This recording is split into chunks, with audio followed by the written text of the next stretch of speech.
Full disclosure, I am not a market expert. I am not a crystal ball. Neither is Moonshot. I'm just a simple programmer and computer science researcher in the field of information theory. And you can ask me on Discord about that. But Moonshot is simply a tool. I will never make any promises that will make you tons of money. I'm not one of those people that shills out Moonshot. I do selfless promotions on Twitter, but I will never shill out saying, hey, buy Moonshot and you'll get tons of profits. No. People that do that just completely piss me off. This is a tool. It's a very simple tool in the back end of it. It does a lot of crunching, and that's it. You can tear apart Moon Alert Classic is for free on Bitcoin Talk. That's the little console version of basically the same principles. I will never claim that this will make you tons of profits. Has it made profits for me? Yeah, it's made profits for me. Will it make profits for you? I don't know. It's not my place for your own judgment. You are to use your own judgment and risk assessment for all trades you do. I am not a market expert. And so people have been asking to make a tutorial on what's all this stuff means and all that. Well, since it's an open beta right now, you can download it and try it, it runs up to 15 minutes, and then if you want a key code, I'll give you a key code for 3 days if you personally ask. Sometimes I give out key codes publicly on bad days such as now. I gave one on 9/12, I gave one on 9/4 publicly, because people need to make their coins back. They should not be going out and buying apps that promise them huge gains and huge profits. That is just a horrible, unethical policy. I follow ethics. The ethical thing to do is go make your coins back before you panic and start buying apps that promise huge gains on these bad days. Because I'm currently using this program. I'm currently actively developing this program. I'm active on Bitcoin Talk, and I'm active on the Discord that I set up for this program alone. I do not follow Telegram pump groups, and I do not call out targets because I don't know when they end. I get off when they end. I don't get off on my target. I get off when I see it tapering off or lowering its volume activity and going back to normal. That's when I get off. Sometimes that means I get off on half of what its peak is. Sometimes I get off when I made a loss. It really doesn't matter. I just follow what my gut tells me. And you should too. Your own gut, not anyone else's. If you want to do a trend analysis and all that, bowling your bands, it's like, yeah, good luck. I don't follow those. I don't follow price trending analysis. I mean, sometimes they're helpful, but it's a flip of a coin. Because mostly for the fact is you can't always rely on past data for future gains. However, there is a big however. If you look at the behavior of volume, that can be a very good correlating indicator that's how it happened. Many of the analysis show where it happened. There's not a lot of analysis of how it happened. And that's what Moonshot does. It almost fundamentally strictly looks at volume. It removes almost every single price data there is. Not price data, excuse me. Price bias. The only price data that crunches for is the subtle price forecast. And I'll get to this later. But it's strictly almost all based on volume. And because of this fact, you look at stock markets and their prices, what you don't see is volume. You see the price chart, you see the nice candle chart of the prices, but you rarely ever see volume. I'm like, why is that? Well, there's a crap ton of trades happening on those markets. Now, since cryptocurrency is very young, and all the markets are very young, so there's a small amount of orders that are used for each 5 minutes or so, you can actually track the volume. And because you can track the volume, you actually can make analysis on the volume itself. Now, I actually have previous research based on back when Twitch plays Pokemon. I did a college research for the honors that tracking hive mind mentality of people, and this is a lot similar to that. So it's like, I wonder if I can apply my own very, very previous research from that to here. It's like, even though that research failed and I never made a conclusion off of it, but I can apply my own expertise to that. However, there's many more psychologists that can actually do it, but I have enough, at least for my own goals and my own purposes. So what you see is volume. Now I'm tracking gas right now because it's freshly new, and I want to give a very bad example of how to use Moonshot. Now, why do I start with a bad example rather than a good example? Because you need to know before you even start using Moonshot for your own judgment. Now, and this follows in research and surveys as well. Gas right now it just got listed on Poloniex. It's a very good example of a low sample size. Now, because it's a low sample size, and Moonshot doesn't care about the sample size, it's going to crunch it anyway. And you can see, very low sample size, it's not even a day, it's not even a tenth of a day because it just got listed. But you can see extreme 30-minute base volume percentage. And you see, well, the confidence, this will fluctuate a lot. And I should go to another coin here real quick to get a better example of how to use Moonshot. But this is a bad example. So you see BTC gas is like, I'm not putting coins in until 3 days after the fact. It might go up, it might go down. I don't care. I'm not in. That's my judgment. I don't use my judgment. That is my own judgment. You should be using your own judgment. So bad example, gas. Because it's freshly new, there's not enough data for Moonshot to crunch. Moonshot's crunching what it currently has, and what it has seen in the past. Moonshot will never make predictions. It's looking at the here and now. It cannot predict. It's just using the data what it has. So I can go to DAR. We'll look at DAR. Now, you can see it's currently launching. Now, it's launching with low orders.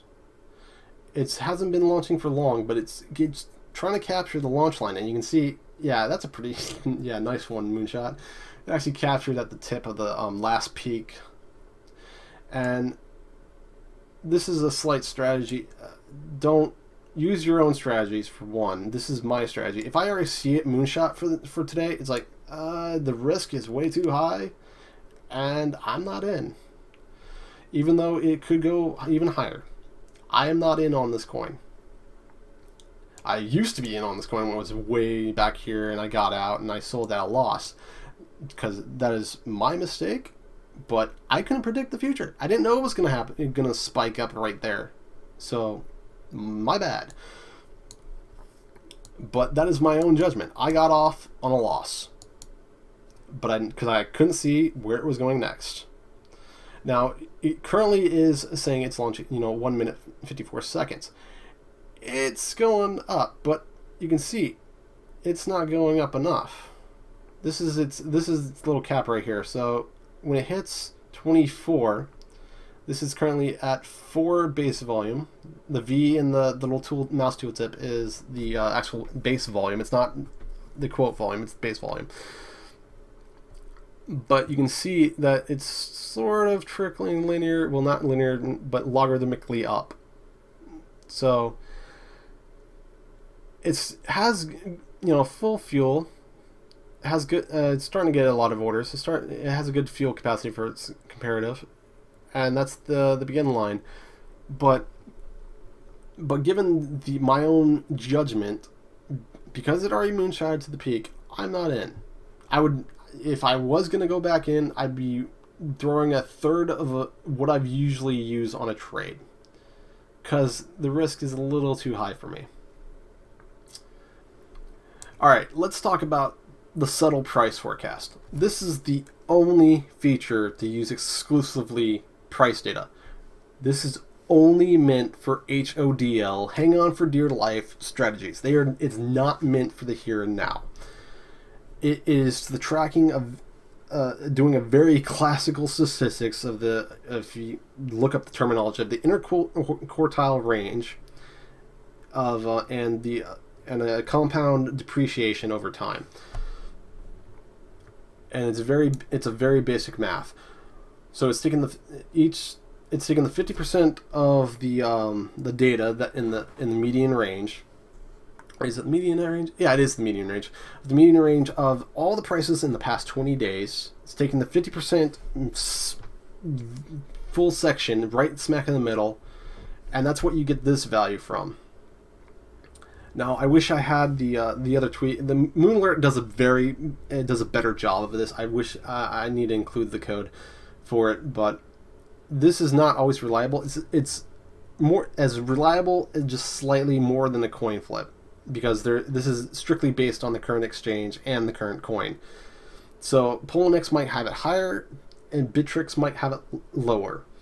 It might be positive, it might be negative through exchanges. It's a little bit off, but it's a good value, good indicator to make you sleep at night. It's not meant for the here and now. It's meant for, it's like, oh, I'm going to put my coins in and I'm going to go to sleep. That's what I use it for. So we have the BTC Decred pairing, and you can see this is the raw 5 minutes. So each candle has a very subtle, extremely subtle downtrend. It's very subtle. And you can see if it's forecasted, if you take that 5 minutes and forecast it with compounding depreciation, that means that this value will decrease as it goes into the future. It'll go to -4%. So that means the change from next 24 hours, it says it's 16 now. It might be plus 12 tomorrow. Or it could be, plus 0 tomorrow or whatever, compared for the full 24-hour span. It's not really meant to be saying, oh, it's going to be -4% of its value from here. Probably not. It's just saying it's a subtle downtrend. And you see in the next 7 days, even more so, the subtlety is actually, I expand beyond 7 days. This is starting to be like a weather forecast.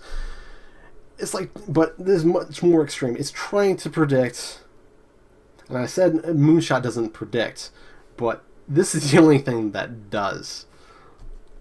Moonshot tries to forecast. It tries to predict using only price, but it mostly fails at it because, like I said, it's only better slightly than a coin flip. When I say coin flip, it's only slightly than 50%. So it could be 51% accurate. That's the accuracy level. It's only meant, like I said, it's only meant to make you sleep at night. And so next 7 days, it's negative 20%. So in 7 days, if there's like no activity, like there's no bots, it's basically all the bots are doing the trades, and there's like no human intervention, it might go down 20% in 7 days. If there's absolutely no other activity, it's just basically normal volume activity, it might go down negative, or it goes down 20%. So it's not a coin to hold onto for a weekend, for a week. It's a coin to trade and then toss as soon as you're game. And if I can go to a coin that's DAR has been spiked. It's been moonshot because of the bandwagon a day ago or two. Let's find one that's more closer to 0. Bittrex has it. Yeah, it is Radium. Okay.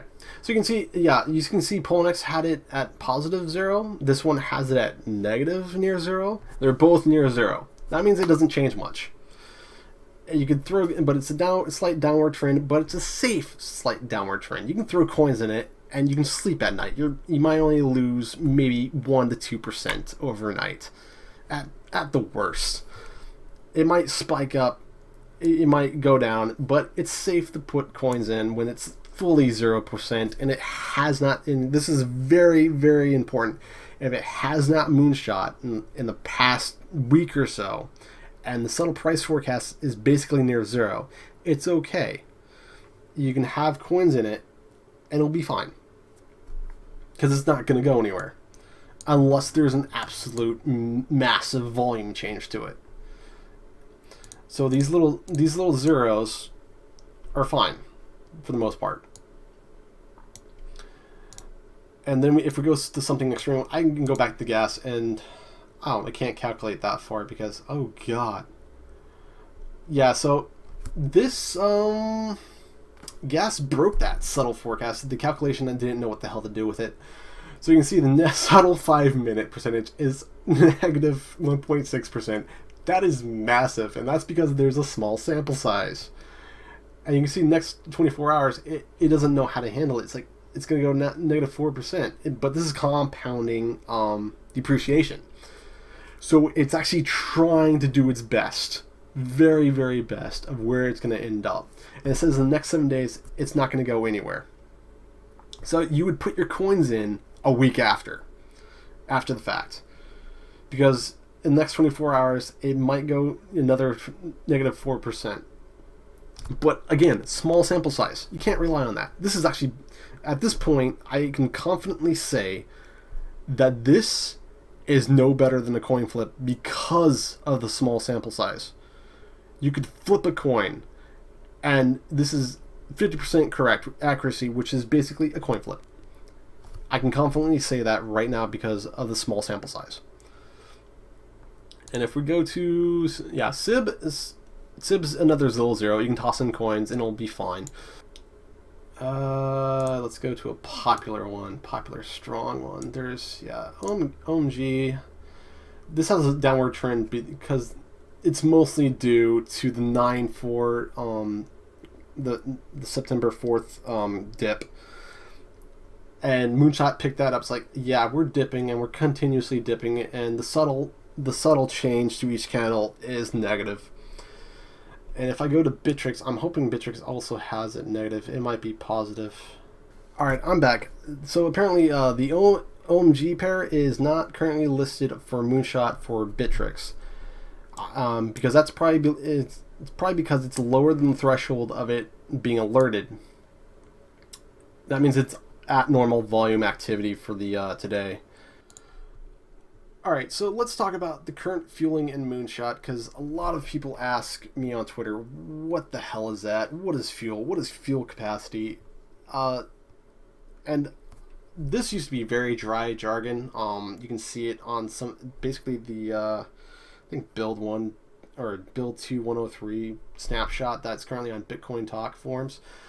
They used to be IOs. I changed it up to say, hey, this is all Moonshot. This is rocket ship stuff. Let's put in fuel and fuel capacity. So fuel capacity is the peak, quote, volume pool. The maximum amount of, quote, volume that has gone in to the system since the capture of the Moonshot, which is right about here. I have this line here that's on the newest build. It says it captured right about here, and it says it reached this, quote, volume peak. Now it's currently at 10%. Well, it's 10% because it's currently tapering off and going back down and dipping down. When this hits zero, all of this gets reset and it tries to capture another shot. So, and fuel percentage is actually from 50% to 100% of the quote volume peak. It's not from 0 to 100. It's actually 50 to 100. Now I have this tweaked be that setting. So 0% on the fuel percentages is actually half of the fuel capacity. It's not 0 of the fuel capacity, of the quote volume capacity. And that's a good indicator where it's dying and it's going back to normal levels. But because this is an independent system to the actual highlights, when the highlights go back to normal green and red, it's a little bit difficult because of the coloring and all that. But if it goes back to the normal green and red on another candle, that means it's basically dead. It tapered off, it's back to normal volume activity, and the Moonshot's done. And because Moonshot doesn't care about price, it's completely blind to all this price data. It doesn't care. It's only looking at volume. So versus the orders versus the volume, these are completely independent. Because you can see it moonshot here. Well, how did it know this went up? Well, it doesn't, because technically it also tracked a little bit of here, it tracked a little bit here. It's completely independent. It doesn't know what price it is. It's only highlighting the volume at a certain progressive threshold. And I might make it so you can actually tweak those values for the threshold down below, but currently it's pretty doing a good job of highlighting of what's going on. This is all past data simulated, but back to this. So this is almost dying. It's at 6% of the fuel. Basically, it's almost getting to the 50% of. There it goes. It all reset, and that says it's done. It's back to fueling. It's trying to capture it now. It didn't reset because it went below. It went to the price point. It reset because the volume left. Half the volume went away. It resets. That means that moonshot's done. You probably made break even on that if you kept on tracking and only sold it. But it's done. And it'll try to capture the next one. Now, when it does capture the next one, it will capture it when at a certain threshold and a certain fuel capacity stays above us at a certain point. When a bandwagon event occurs, I talk a lot about the bandwagon on Bittrex. Those are mostly caused by low daily volume coins getting to the top 5 on Bittrex, and people says, "Oh, this thing has low volume and it's going up." It's like, not really. It's only going up because everything went down, and then a bandwagon event occurs. Bots get in, people get in, and the coin spikes. And that's fishing in a barrel. And you can actually see. I'm hoping Dara actually did it.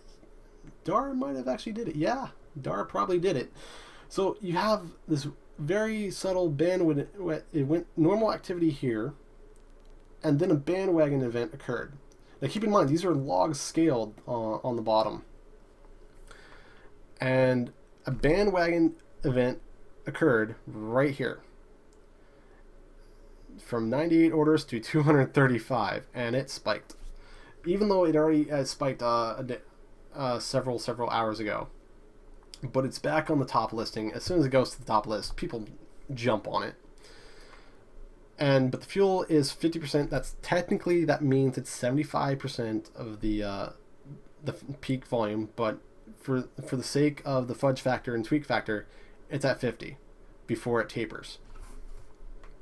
Now, people ask is like, how does it get refueled, and how do you define a heavy or light rocket? Yes, if I haven't mentioned this before, Moonshot does not track the open order book. It only tracks completed trades. So when the fuel goes up, that means that sell wall is getting 8. It's eating those cells. And as it goes up, when this goes 100% again, that means the price is going to go up. It's because everyone's at that poker table. Everyone's throwing in the volume. And it's at 100% peak, and the only direction it can go is either up or keep on eating whatever sell wall there is left. That sell ask wall, it's either eating that or it's going up. And you can see it. You can see a good behavior of it. If I had it, wish I had another coin to actually see if the sell wall. Don't have one. Oh, there we go. That's a good example. So you see at ARK, this is ARK. It's still launching. It's still going down, but it's trying to eat a sell wall. This flat area right here.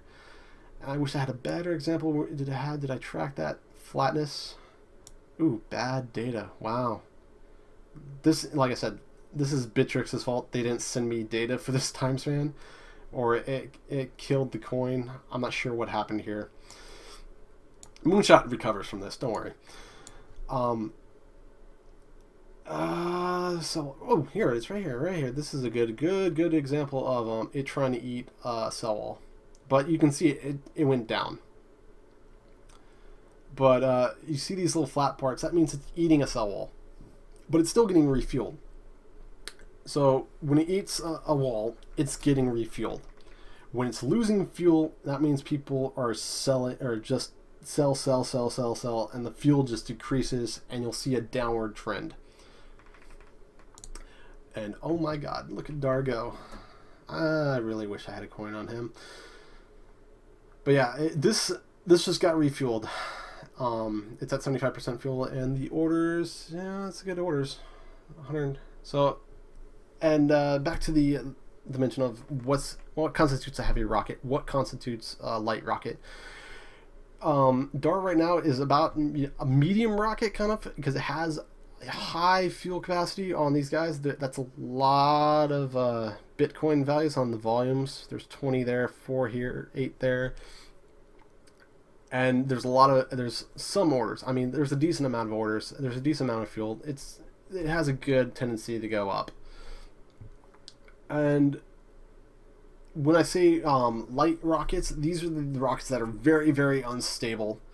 A Swarm City token, the SWT token, was a perfect example of a very light rocket, because it kept on having to end its launch detection and try to find a new launch capture for Moonshot as it went up. That means there's basically no volume support behind it, and it's just going up on its own volition. And it's a very, very risky coin to get in, because it might just be a pump and dump and go straight down. That's another reason why I developed Moonshot, was detecting pump and dumps. And we go back to DAR. Oh god. So we have DAR here. It's been launching for 40 minutes at right here, and it's 25% change. So if I, all tabbed out and got in on it, it's like, yeah, I would have made a lot of money right now. But I didn't. I'm doing a video right now. And plus, I already got burned by DAR. This might just shoot back down like it did right over here. It might not. It's definitely doing more volume than it did for this.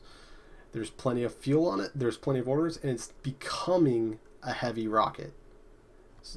So Darkros this is a heavy rocket right now. It was a medium. It's now heavy. Fuel's high, orders high, fuel, and it's keep on refueling.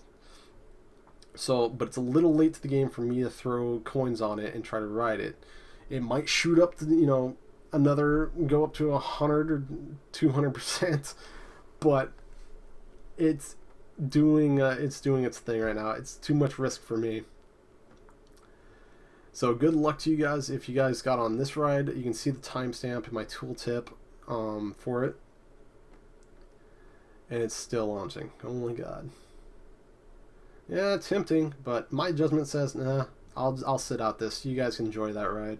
All right, so back to we'll talk about the volume data, since this is very subject to change as I progressively make new builds and all.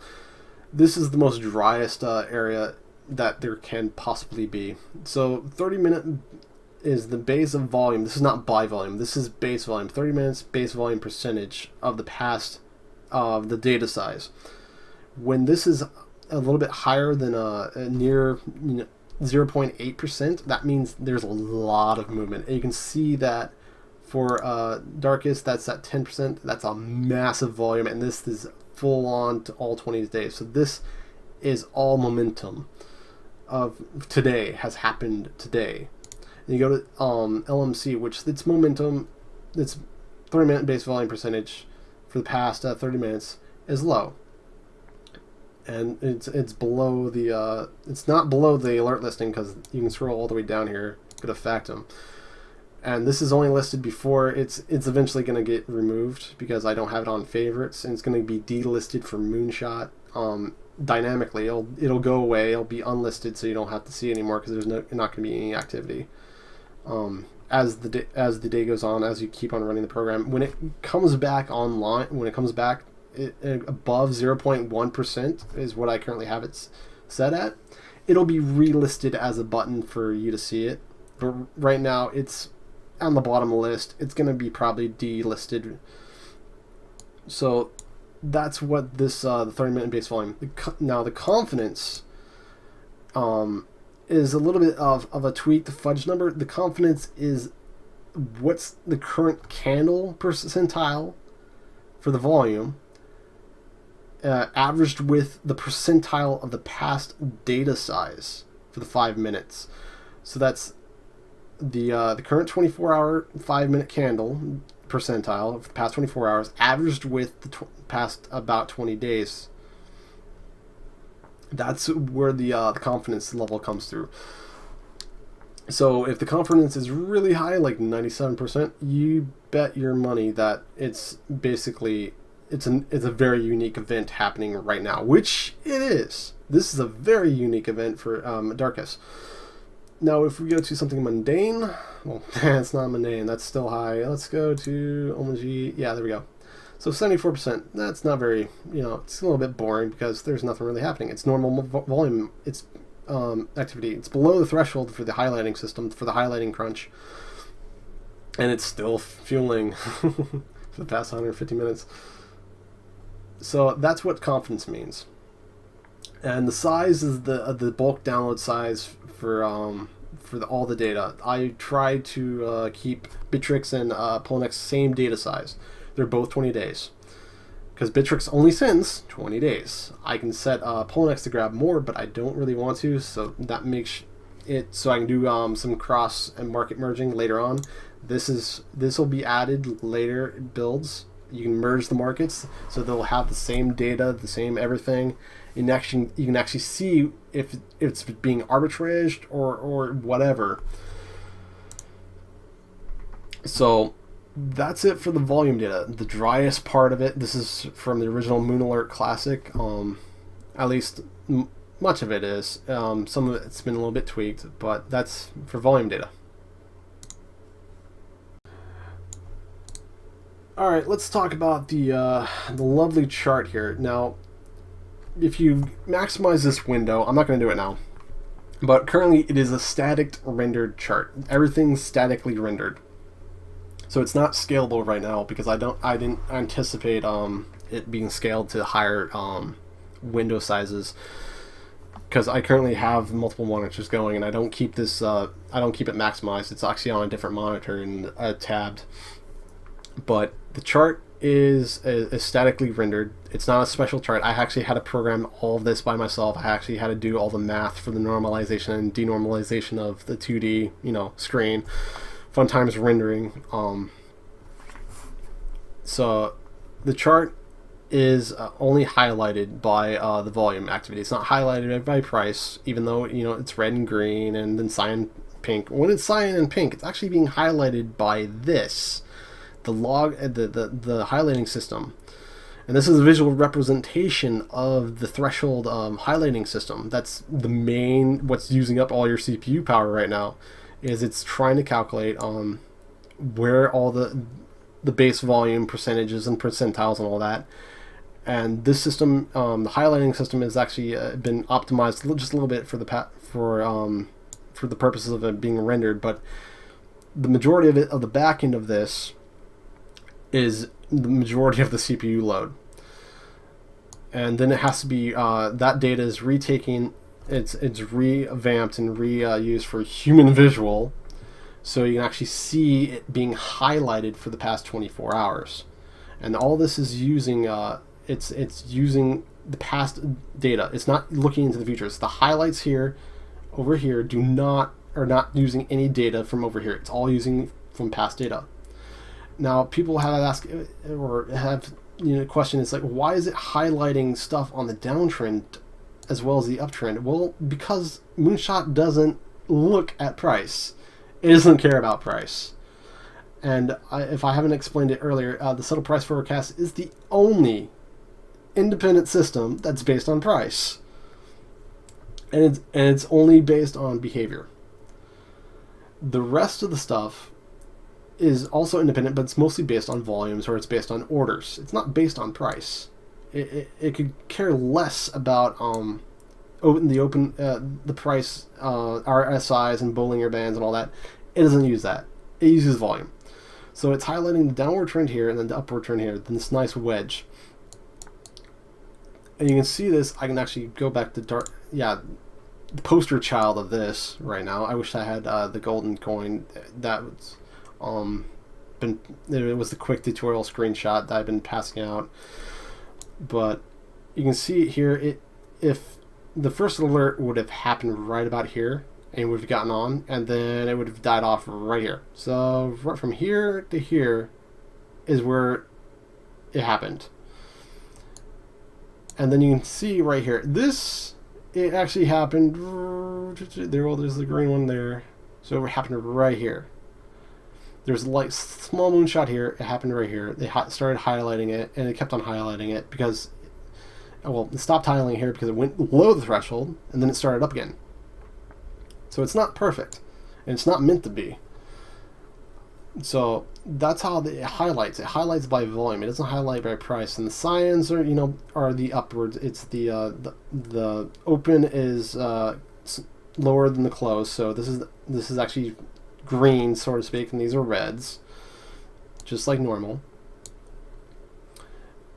So, and the chart tooltip, what I have hovering over here, the cross section with the X, Y, and all that, I try to make that as official as possible to the actual relative data that comes in. And you can hover over each candle, each section. It actually changes between each candle. And I don't keep the info on the box like Bittrex does or Poloniex does. It's actually on your mouse, and it still needs to be a little bit tweaked. I'll tweak it later, so as you move the mouse in a certain direction, it'll flip to get a better view. So if you move it down, it'll flip up. I'll do that later. But for right now, the chart is very, very in its primitive stages. I just recently added the launch line for its own purposes because it annoyed me when I had to hover and find where it's actually launching from. But other stuff gets added and removed.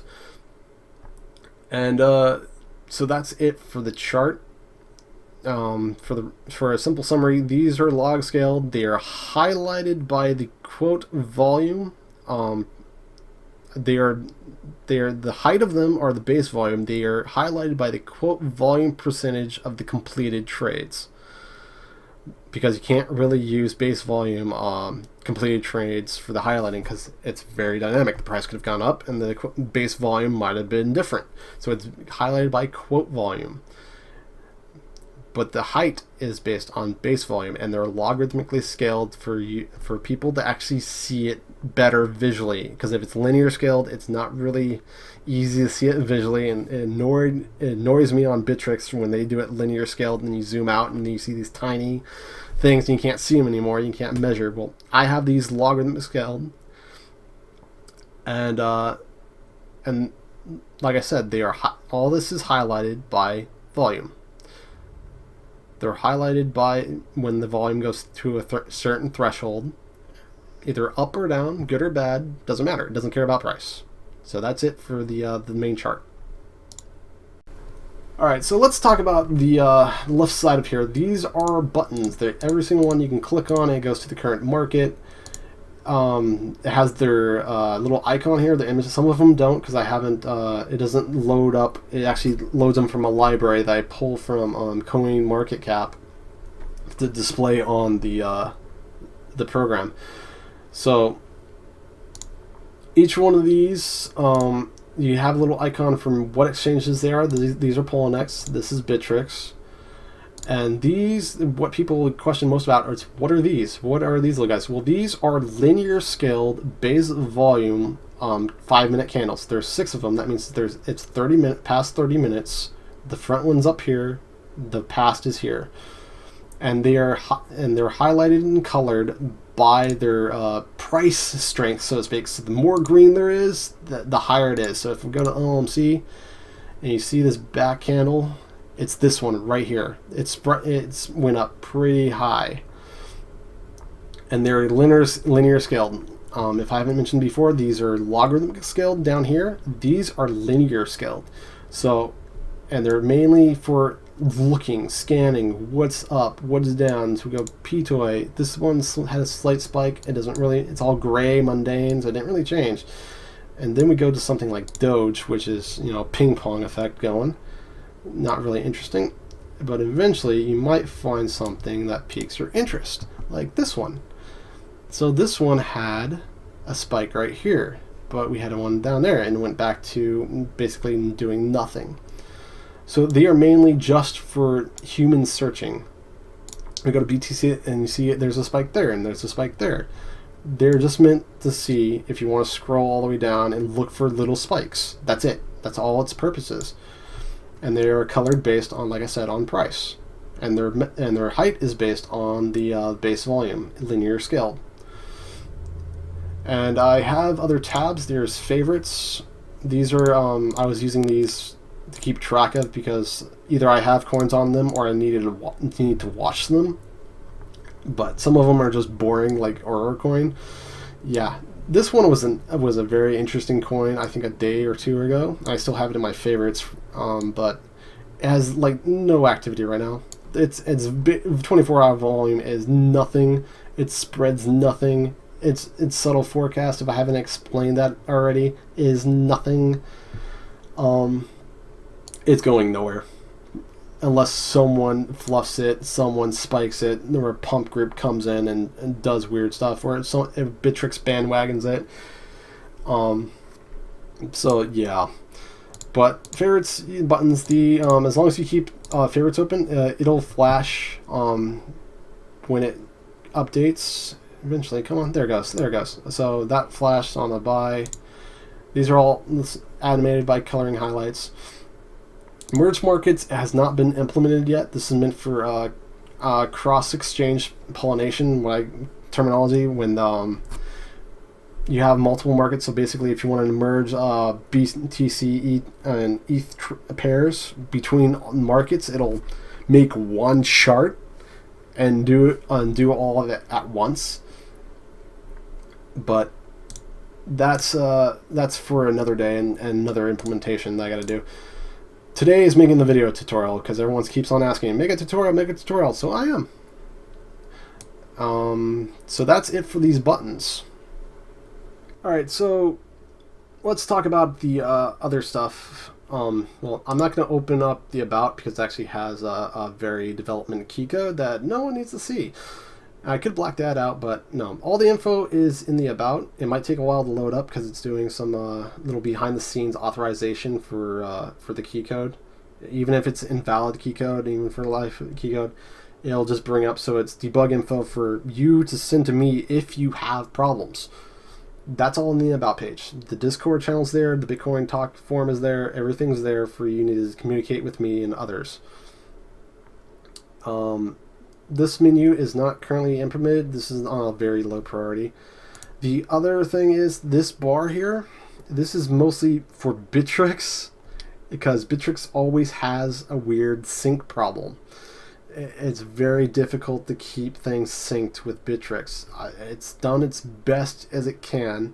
It's as accurate as possible as it can be, given the circumstances. So it's pulling from 4 different data sources. But this is mostly all for Bittrex. It does include Poloniex. Poloniex is also included in this progress scan line. And this mostly represents stuff getting updated. That's all it is. If it's on when you first open it, it'll say wait, and it'll keep on going, pulsing back and forth. That's just it loading and scanning at the same time. It's trying to stay synced, and when it's all synced up, it'll just do scan across, scan across, scan across, and it'll be fine. This backlog and queue, this is strictly on Bittrex, because Bittrex needs to be worked off the queue, priority queue, to stay synced, to keep everything accurate for Bittrex alone. Backlog is the current HTTP request backlog, and this might go to 1 or 2, but it'll be fine. Currently, it's been doing a pretty good job for the past few builds. It hasn't been having really any other problems other than a few fill orders not getting, requested fill orders not getting properly sent, but it's good. And this most likely will be the next thing being removed. So don't always rely on this. This is just for me and for others to make sure the program's operating at normal behavior. And this right here is normal behavior. When it stalls, that's not normal. When the queue is really high, that's not normal, and that needs to be. You need to tell me about that on your use case, because I need to fix that for individuals, and and I'll say this right now, I'm a friendly guy. You can come into Discord and explain and talk and all the bugs. I'll help you out if you have key code purchases problems. I'll just help you around right then and there. I can generate key codes that are done through proof of work system. I have a very, very powerful workstation. Well, high-end desktop powerful workstation, so to speak, that I can generate key codes very quickly for legitimate purchases and trial key codes. They're all done manually by hand, just as for a proof of work system, because for the sake of the giggle effect, I actually put in my own research for signing those key codes, though all those key codes are signed via my own personal research projects, because I just did that for giggles. It's like, hey, I have this code that I could use just to sign it for giggles. It's like, cool, and it works. So I'm pretty proud about that. But the purchase process it doesn't take as long because you have the random nunts there. It doesn't need to brute force it. As soon as you're actually pre-signing it with a random number. I wish I could go to the setup right now. Actually, I can do that. Hang on. I can actually go to the setup right now. So I'll go back. We'll talk about the setup later. Since I'll be right back. All right. So I have the setup here. This is when the 15-minute trial ends or the 3-day trial code ends. It'll bring up a button on the main program to enter it back into setup, and this is people have come to me. It's like, and I always have problems with this, and I really need to change it. But I don't, because this is on a low priority when I fix things. This is on a low priority. I'm not trying to make money off of sales. So if you want to purchase the program and a problem happens, you can come to me on Discord or Bitcoin Talk forums and private message me, and I will fix it right then and there for you. I will immediately generate a key code if you've purchased and validate it, sign it, give you the key code, and you'll be on your way and you can use the program. So we have, like I said, I will never request private keys. I will never send payments on behalf. This will never do payments for you. It just simply does the pre-signing, and I will never send any information out to anywhere. It doesn't go to any server except for what was it, BlockCypher? Yeah, BlockCypher. I do the validations through BlockCypher, and that's only gets sent out to the TX hash, and I request the TX hash on the confirmed transfers, and then it signs it with your thing. So if I bring up let me find ETH address. I'll enter this here. I'll enter my own. Whoops. Oh no, I'll tell you if it's in malformed. And there, green. So make sure some builds have a problem with mixed case addresses. That's mostly my fault because I never anticipated wallets to give a mixed case address. That means they have capital F's and capital C's everywhere. It's like, best policy is they're all lowercase, but I can see why they did that is to prevent Google searches on that address, and they randomize the cases for individual letters to prevent Google searches, which is a very smart idea. It's like, I can understand that. So when you enter your Ether, you have the payment. The payment's currently set at 0.ETH. You can randomize this to get a lower amount, but all it does is generating a new nonce. Let's get a nice one. Nice low. There we go. So it generates a low nonce. This is a random number, and this is what you need to send me if you have problems. Because without this number, I have to manually generate it, and normally it takes about 10 to 15 minutes to generate a key code, brute force style, on a powerful workstation. And it's like, yeah, that's a good price. Let's click ready. So you click ready. This comes up. So you can send the payment now. Make sure it's confirmed. Because if it's not confirmed, it might have problems. It needs to propagate to all the block explorers. And then you enter the TX hash. Now, if I can find one of my older hashes, so I'll go to this one, and this will probably break out because of invalid hash. So if I click activate, yeah, this doesn't scale very well. This is the confirmed TX hash. There it goes. It'll try to activate. Payment doesn't match, of course, because it's valid, but it'll bring up a key code here. If it does get valid, this key code will up here, and you can save that. Make sure you save the key code. Make sure you save your nonce value. Basically, take a screenshot of this is all you need to do. Now let me go stop this, and I'll do, because normally main factor is through doing claim trial codes, because those are handed out the most. But this is the more actually how you purchase it and get an activated key code, and that key code's good for life. I will try to keep as if it changes value anymore because ETH is going down, I might increase it. I might just keep it the same because, you know, Moonshot's cheap right now. Alright, I am back. Let's go to claim key code. This is normally where you claim the trial key codes and any brute force key codes I had to do if you had problems with activating your own legitimate purchase key code. Now for trials, I have the 912 key code right here, so it's fine if I just do this. It'll take a while because it's doing calculations and all that. So this says activated trial account version 0 because it is correct. And all you got to do is make sure this is checked so it actually does the proper confirmed hash and all that. And you just click claim. And it'll take a while, just a little bit, come on. There we go, claim success. And then you have to restart the program and you have it good for 3 days. But this is the 912 key code. It won't probably, by the release of this video, it might only work for a day, maybe. But that's how you claim a trial key code. Now, if you want to change, claim a different one, you have to put in the ETH address, the confirmed TX hash that I sent you with, and the actual key code. And that's for recovery. Recovering key code is a little different. It's not fully implemented. You can try to recover with if you remember the random nonce and all that, and it'll try to recover that key code for you. So to wrap this up, a lot of people have messaged me because there's also a lot of programmers out there and they actually decompiled my code and have bypassed it. I don't mind.